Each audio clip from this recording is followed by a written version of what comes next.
Besides housing and transportation, food is one of the biggest living expenses that people have. It's crucial to give your body the fuel it needs to live a healthy and meaningful life, even if you're on a budget. So in this video, I'm going to share with you 3 steps to eat nutritiously and save money at the same time.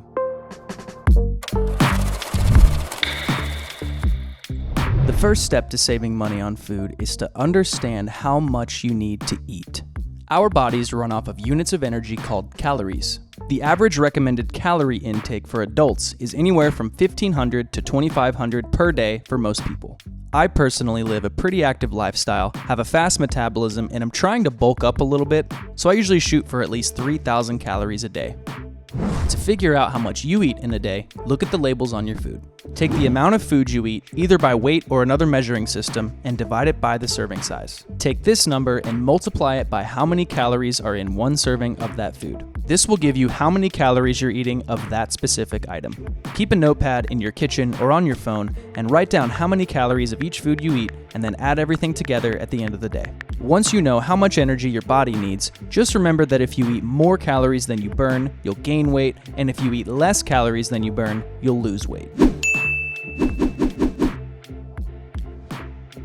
Step number 2 is to set your budget for your calorie intake. I'm going to use round numbers for easy, quick math, but you can adjust these numbers for your personal situation. So for example, if your grocery budget is $360 per month or $12 a day, and your daily calorie intake is 2,400 calories per day, you should be shooting for 200 calories per $1 you spend. From here, all you have to do is look at the labels on your food, do some quick math, and determine if these foods fall within your budget. So let's take a look at one expensive food that you might find at your local grocery store: organic lamb chops. Yummy.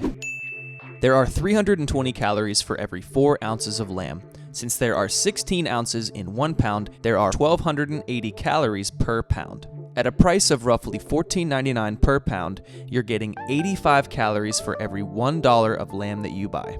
Definitely quite expensive, and it's probably out of the question if you're using our example budget of $12 per day for 2,400 calories.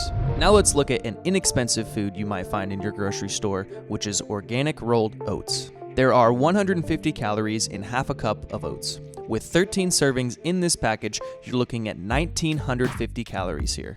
At a cost of $2.69 per container, you're getting about 725 calories per $1 spent, which means hypothetically, if all that you ate for a whole day was oats, you could survive off of about $3.30 per day.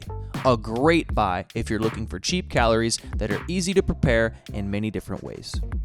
Now just remember that certain foods like organic produce or high quality meats and proteins are typically going to have a lot higher cost per calorie than your basic pantry items, but you can offset this cost by buying more low cost per calorie foods than high cost per calorie foods.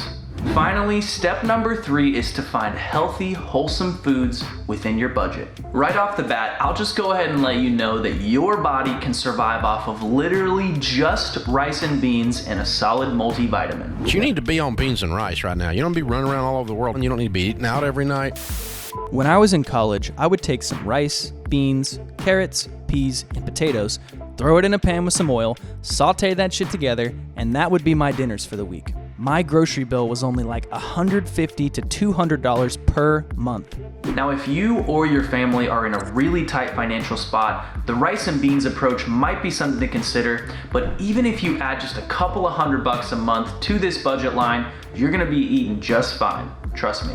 Foods that I've found that have a low cost per calorie are going to be oats, peanut butter, rice, bananas, eggs, popcorn, and beans. You can do a lot with these staple food groups, and the more creative you get, the more you can save. But again, make sure that you're also buying foods that are high in proteins, vitamins, and minerals, because the last thing that you want is for your body to get sick because you tried to save $3 on kale. And let me know in the comments what kinds of healthy foods you all are eating that have a low cost per calorie, as well as some foods that might be more expensive but have a high nutritional value. Thanks so much for watching, y'all, and I'll catch you on the next video.